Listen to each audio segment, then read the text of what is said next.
예수님의 순환의 서막이 시작되는 장면입니다. 오늘 함께 읽은 것처럼 예수님께서 제자들과 함께 모여 계셨습니다. 골짜기, 그러니까 이렇게 골짜기 그러면 일단 우리의 이미지에 이렇게 뭔가 이렇게 가파르고 이렇게 그런 이미지들이 떠오르죠. 그 정도는 아니고 그냥 완만한 둔덕, 언덕 사이 정도로 이해하시면 됩니다. 그렇게 평평한 곳에 모여 계셨는데 로마 군인들과 성전 경비병들이 예수님을 이제 잡으러 왔습니다. 성전 경비병들은 사실상 군인은 아닙니다. 어찌 보면 로마의 입장에서 보자면 그냥 사설 경비 업체 정도 되는 그런 사람들입니다. 특히 성전을 지킨다라고 하는 명분을 내걸었지만 실제적으로는 그 당시 유대 지배층들, 권력가들의 사병과 같은 그런 역할을 했던 사람들입니다. 제사장들, 사두개파 사람들, 바리새파 사람들이 포함되어 있는 그 산헤드린, 이 산헤드린이라고 하는, 우리 산헤드린 공의회라는 말을 들어보셨을 겁니다. 실제적으로 사형을 시키지 못할 뿐이지, 그러니까 사형을 시키는 권한은 로마 제국에 있었지만 사형을 제외한 모든 권한을 가지고 있었던, 어찌 보면 입법과 사법과 행정의 권한을 다 가지고 있었던 그런 아주 막강한 사람들이 모인 산헤드린 공의회에 속한 사람들, 평균적으로 71명이 대표라고 그렇게 하지만 실제적으로는 유대 사회를 지배하는 지배계층들이 포진하고 있었던 그런 사람들의 명령을 받는 사람들이 바로 성전 경비대들이죠. 이 엘리트들은 더 이상 예수를 두고 볼 수가 없었습니다. 자신들의 권력에 부정적인 영향을 끼치고 사람들의 마음을 뺏어가는 이 사람을 두고 볼 수 없죠. 그리고 예수라는 사람은 명백하게 자신들의 권력을 비판하고 그리고 정죄하던 아주 질 나쁜, 평온한 이 사회에 돌을 던지는 나쁜 사람, 그들의 입장에서 볼 때는 예수를 제거의 대상으로 바라보고 있었기 때문에 드디어 예수를 잡으러 이제 성전 경비대원들을 보내는 겁니다. 그런데 특이하게도 로마 군인들이 함께 갔습니다. 이 로마 군인들은 유대인들의 명령을 듣는 사람들이 아닙니다. 오로지 총독의 명령을 듣는 사람들입니다. 그런데 왜 로마 군인들이 함께 갔을까? 충분히 그럴만합니다. 왜냐하면 총독이라고 하는, 이 유대 총독이라고 하는 이 자리는 로마 본토로 승진하기 위해서 한 지역을 잘 다스리는 경력을 가지고 있어야 되는데, 이 식민지를 잘 다스려야 되는데 이 식민지에 있는 사람들이 폭동을 일으키고 문제를 일으키면 경력에 누가 돼서 이 본토로 갈 수가 없습니다. 이거 마치 일제시대 때 조선이라는 땅에 와서 경력을 잘 관리하고 문제를 잘 해결하고 아무런 흠집이 잡히지 않아야 또 일본 본토에 가서 승승장구할 수 있는 것처럼 그런 구조였기 때문에 이 유대 이 지배층들이 예수라는 사람 정말 위험하다, 잘못하면 폭동을 일으킬 수가 있다, 그러면 당신에게도 좋을 게 하나도 없지 않냐라고 요청을 해서 로마 군인들을 함께 보냈을 가능성이 아주 농후하죠. 그러니 성전 경비대원들, 주운 무장을 한 이 사람들과 아주 전투에 이골이 난 이 로마 군인들이 함께 예수를 잡으러 가는 겁니다. 준비도 그렇게 허술하게 하지 않은 겁니다. 등불도 들고 횃불도 들었다는 것은, 등불은 자신의 앞길을 밝히는 용도로 쓰는 것이고 횃불은 먼 거리까지 사람을 확인할 수 있는 용도로 쓰는 것입니다. 그러니 예수라는 이 한 사람을 잡기 위해서 이 유대 지배층은 적절한 시기를 재고 있었고 그리고 필요한 준비를 다 해서 지금 예수를 잡으러 가는 것입니다. 여기서부터가 예수님의 순환의 시대이죠. 예수님께서 나서시죠. 누구를 찾냐? 나사렛 예수를 찾는다. 내가 그 사람이다. 그러자 그들이 뒤로 물러나서 쓰러졌다. 이거는 무슨 신적인 힘이 천둥 번개가 팍 쳐서 꼬꾸라지듯이 자리에서 풀싹 쓰러졌다, 그런 표현은 아닙니다. 분명히 이 성전 경비대원들이나 로마 군인들도 어느 정도 압박감이 있었고, 그리고 특히 성전 경비대원들에게는 두려움이 있었을 것입니다. 예수님은 이미 이때쯤 되면 그냥 한 지역에 조금 사람들이 알아보는 정도의 인물이 아니었습니다. 어찌 보면 전국적인 지명도를 가지고 계신 분이었습니다.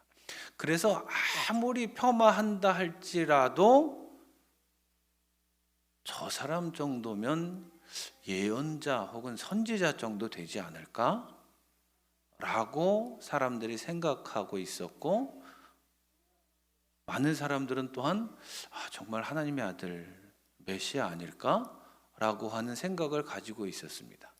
그런데 그런 사람이 자신들 앞에 나타나서 내가 나사렛 예수다 라고 말할 때 그들은 그 두려움에, 자신들이 가지고 있던 압박감, 중압감, 두려움에 제풀에 주저앉게 된 것이죠. 뒤로 물러나다가.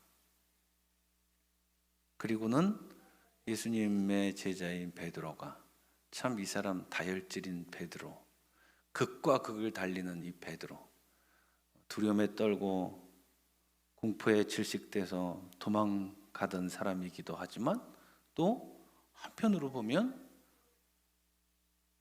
아주 칼을 들고 용맹하게 자신의 목숨을 바치더라도 자신의 스승을 보호하려고 했던 이 베드로가 칼을 빼들어서 귀를 잘라버리는 사건이 일어나죠. 그럴 때 예수님께서는 칼을 칼집에 꽂으라고 그렇게 명령을 하시고 자신에게 주어진 숙명을 따라가십니다. 자, 이 정도 설명하면 웬만한 이해는 되는 것이죠. 이 상황에 대한 이해는 되는 것일 것입니다. 그런데 한번 생각을 해보죠. 상황이 사면 초가인 상황이지. 인간적으로 생각하면 3년 남짓 무엇인가를 했지만 뭔가 대단한 일을 만들어냈다고 보기는 어려운 상황입니다. 대단한 일을 성취했다고 자랑할 만한 상황도 아닙니다. 인간적으로 보자면 사면 초가에 휩싸여 있지만 할 수 있는 일이 한 가지가 있습니다. 거기서 바로 신적인 능력을 표출하든 어떻게 하든 그 자리를 모면하는 게 우선일 겁니다. 도망을 가든 신적인 능력을 막 보여줘서 잡으러 온 사람들을 쫓아내든, 그리고 나가서 정말 유대 민족들이 갈망하는 혁명을 일으키는 길이 분명히 있었습니다. 예수님께서 아마 나서서 혁명이다, 하나님 나라를 건설하겠다 그랬으면 온 이스라엘의 모든 사람들이 예수님을 중심으로 모여서 로마 제국에 대항하는 혁명이 시작이 됐을지도 모릅니다. 또 그런 역사적 경험이 없었던 것이 아닙니다. 유대인들이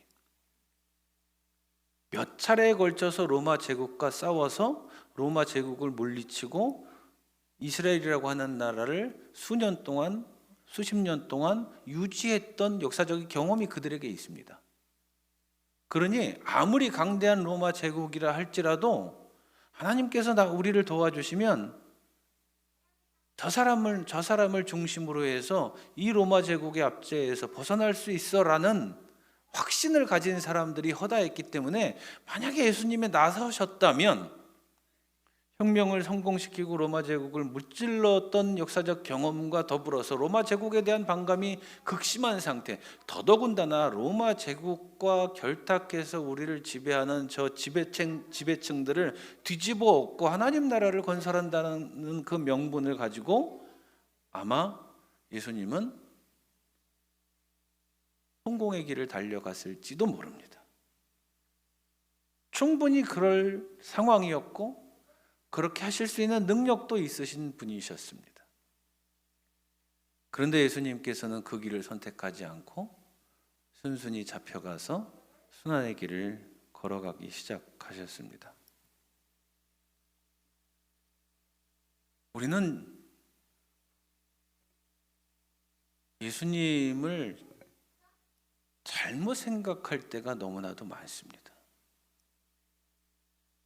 마치 예수를 믿으면 부귀 영화가 뚝뚝 떨어지는 것처럼,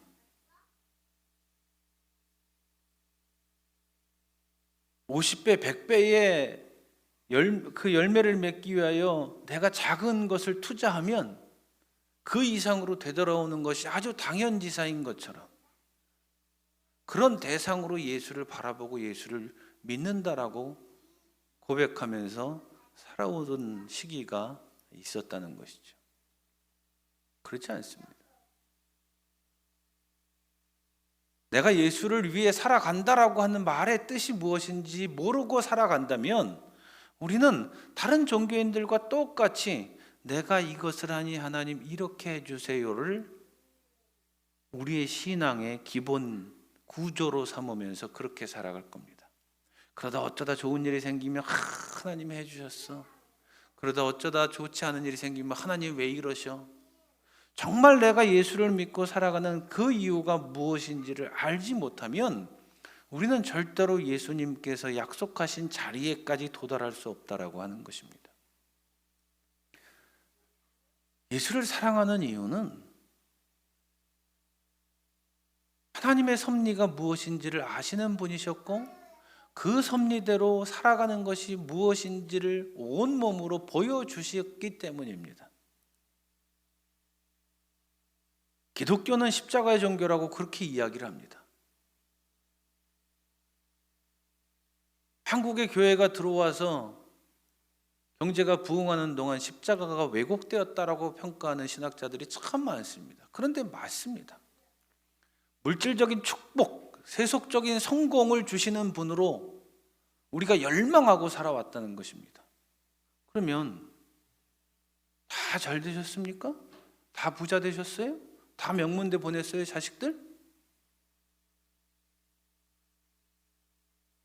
아주 극소수의 예를 가져다 앞에 놓고 니네들도 열심히 죽어라 충성 봉사하고 목사 말 잘 들으면 이렇게 네 자식들 잘 될 거고 니네 부자 될 거야.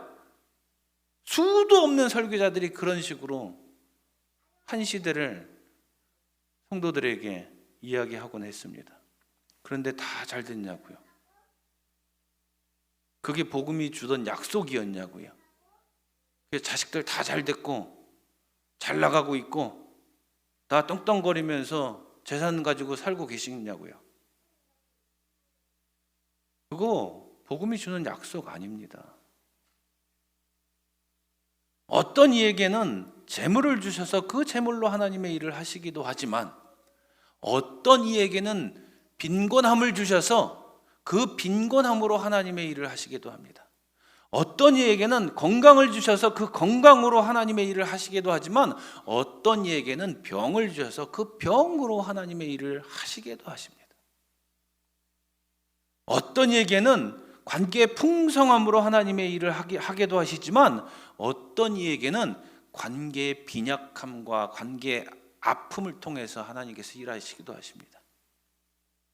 어떤 이에게는 드러내놓을 만한 일을 가지고 하나님의 일을 하게도 하시지만 어떤 이에게는 아무것도 아니고 다른 사람이 다 알아주지 않지만 그저 하나님의 집에 앉아있는 것만으로도 빛나게 하는 그런 사명을 주셔서 사용하시기도 하십니다.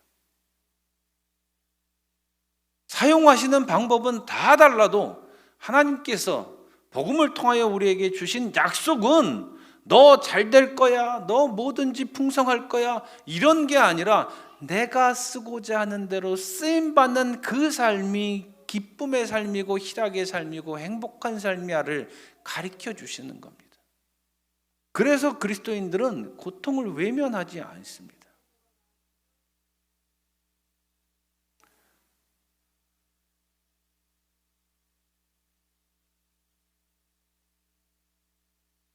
나이를 조금 먹고 근래 들어서 이해하지 못했던 것들이 조금씩 눈에 들어오기 시작하고 이해가 되기 시작합니다.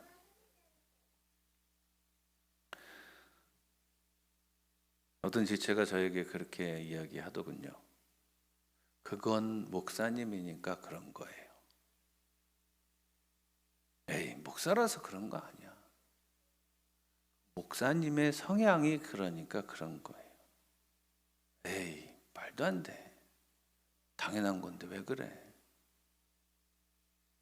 근데 그 위에 가만히 생각해 보니 맞더군요. 저는 생각하고 고민하고 기도하는 것이 당연하게 살아왔고, 생각을 하고 고민을 하고 기도할 때는 항상 몸을 움직여서 해야 될 일을 하면서 그렇게 살아왔습니다. 그래서 그것이 당연하고 그렇게 하지 않는 사람들이 참 이해가 되지 않았습니다. 왜 생각을 안 해? 왜 고민을 안 하지? 왜 기도 안 하지? 잘 이해가 되지 않았습니다. 그냥 하면 되잖아. 죽겠다며 해. 왜 안 해? 안 하는 이유는 죽겠다는 생각이 안 드니까 그러는 거 아니야? 라고 생각을 하고 오랜 시간 살아왔습니다.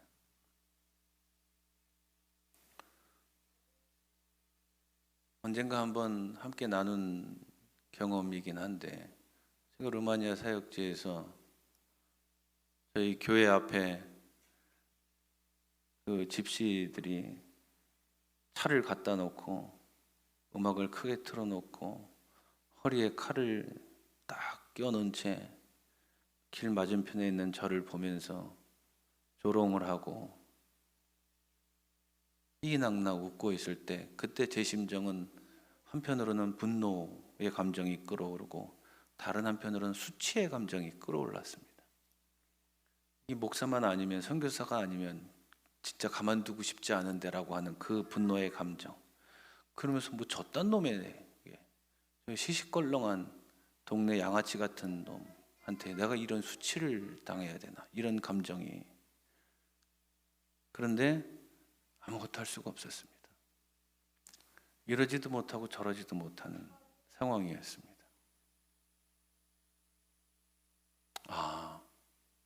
아무것도 할 수 없는 때가 있는 거구나.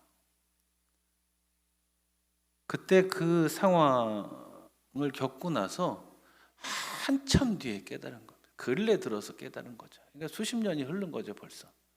수십 년이 흘러서야 이제 깨달음이 오는 겁니다. 내가 할 수 있는 것이 한계가 있고 내가 무기력하게 있을 수도 있는 거구나. 그런데 한 가지는 할 수 있습니다. 그 자리를 떠나지 않는 겁니다. 아마 그 자리를 제가 이 분노와 수치의 감정 때문에 그 자리에서 떠났다면 그 자리는 영원히 제 마음속에, 제 기억 속에, 그리고 그 상황을 지켜본 그 모든 사람들의 기억 속에 수치당한 자리, 패배의 자리, 도망간 자리, 회피한 자리로 남았을 겁니다. 적어도 그 자리를 떠나지 않고 있었기 때문에 하나님께서 문제를 해결해 주신 겁니다. 바로 그 시각에 제 부모님이 사시던 아파트를 이제 매각하고 부모님을 시골로 이사시키기 위해서 매각하고 내놨는데, 그 아파트를 사려고 하는 사람들이 오는 시간대였습니다. 근데 상황이 벌어지니까 제가 갈 수가 없어서 루마니아 형제한테 네가 가서 지금 내가 보여줄 수 없게 됐다, 미안하다, 그리고 다음에 오라고 그래라. 그리고 그 형제를 보냈는데, 그 형제가 그 사람을 만나러 가서 이야기를 하다가 그 사람들이 저 있는 곳에 찾아온 겁니다. 그 찾아온 사람들이 덩치가 이래요. 친구들하고 왔는데. 그 사람들이 대통령 경호실 직속 부대의 직원들이었습니다. 등치가 이만하고. 그 사람들은 지금은 모르겠는데 그때는 체포영장 없이도 사람들을 체포해 가도 되는 그런 권한이 있던 사람들입니다. 이런 덩치가 몇 명이 와가지고 그 집시들을 싹 다 쫓아냈습니다. 그리고 나서 소문이 난 게 저 최선교사는 저 대통령실하고도 끈이 있다고, 그렇게 소문이 나서 그 지역의 집시들이 저를 더 이상 건들지 않게 됐습니다. 하나님이 하신 거죠. 그런 사람이 집을 보러 올 줄을 누가 예상이나 했겠습니까? 또 그 사람들이 제가 있는 그 자리에 올 줄 누가 예상이나 했겠습니까? 그저 저는 분노와 수치의 감정으로 아무 말도 못하고 바로 길 맞은편에서 감히 그 건물 안으로 들어가지도 못하면서 그냥 서 있었던 겁니다. 사람들이 웅성거리고 저를 쳐다보는 그 모습이, 그 상황이 얼마나 수치스럽고 얼마나 분노에 가득 찼었는지는 지금도 여실히 기억하고 있습니다. 단 하나 한 것은 무엇이냐면 그냥 그 자리에 가만히 있었던 것, 도망가지 않았던 것. 도망가지 않았기에 하나님께서는 저의 인생의 경험 속에 패배의 경험으로 남게 하지 않으셨고, 도망가지 않았기에 하나님께서는 다른 사람들의 기억 속에 저를 패배자로 바라보지 않게 하셨던 겁니다. 하나님은 우리를 어떻게 도우실지 모르십니다. 우리는 알 수 없습니다. 제가 예수라고 하는 이분을 역사적으로도 사랑하고 역사의 한 인물로서도 최고의 분이라고 생각하고 사랑하고 또 믿음의 대상으로서도 믿고 있는 그 이유는 여실히 자신의 힘으로 무엇인가를 이뤄낼 수 있는 힘과 능력이 있었는데도 불구하고 그것을 포기하고 하나님의 섭리에 자신의 생을 맡길 수 있는 위대한 선택을 하는 사람이었다는 것.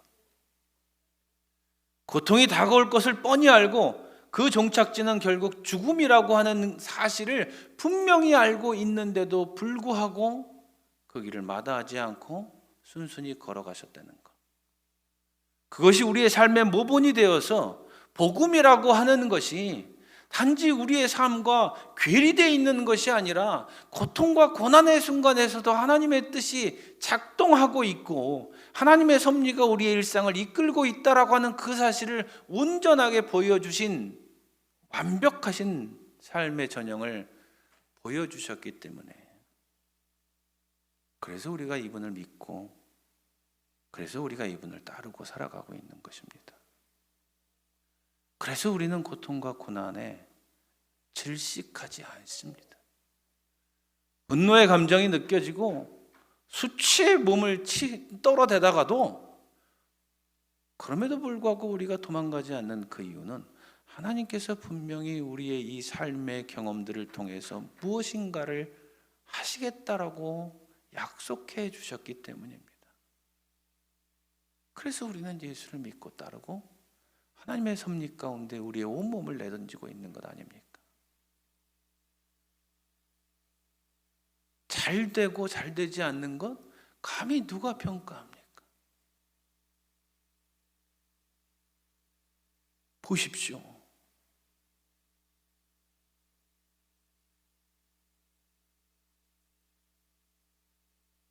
제가 뭐가 잘났다고 이 앞에서 하나님의 말씀을 전하고 있겠습니까?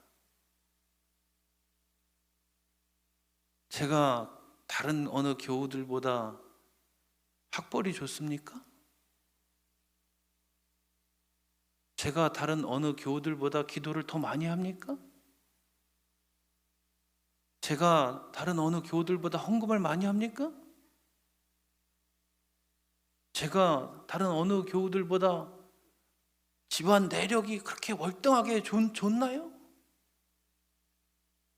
개인적인 성품이 다른 어느 교들보다 압도적으로 뛰어난가요, 제가?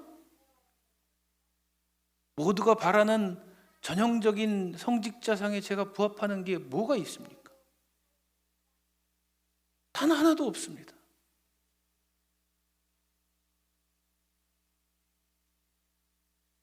그럼에도 불구하고 이렇게 쓰임받고 있지 않습니까? 저는 저의 자리에서 하나님께 쓰임받고 살아가며 지체들은 지체들의 삶의 자리에서 하나님께 쓰임받고 살고 있지 않습니까? 아유, 나는 아무것도 아니에요.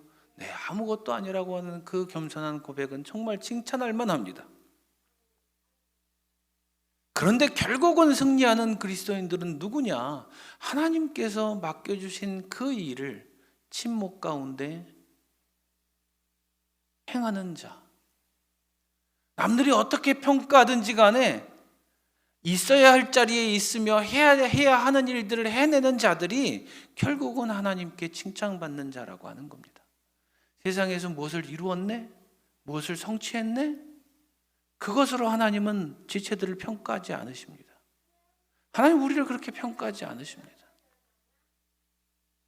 하나님이 있으라고 한 자리에 있으며 하나님이 가라고 하는 자리에 가며 하나님이 하라고 하는 일들을 할 때 하나님께서 형통하게 해주시는 것이지, 우리가 노력하고 우리가 애쓰고 우리가 무엇인가를 해낸다고 해서 다른 사람이 나를 바라볼 때 오, 대단해, 오, 놀라운데, 그런다고 해서 하나님께서 와, 다들 그러니 정말 그런 분 아닙니다. 우리가 예수 그리스도를 바라보면서 받아들여야 할 것은 그분의 완벽한 순종에 가까운 삶을 살고자 따라 나서야 한다는 것입니다. 그렇게 믿음 가운데 따라 나서는 지체들 되시기를 주님의 이름으로 부탁을 드립니다.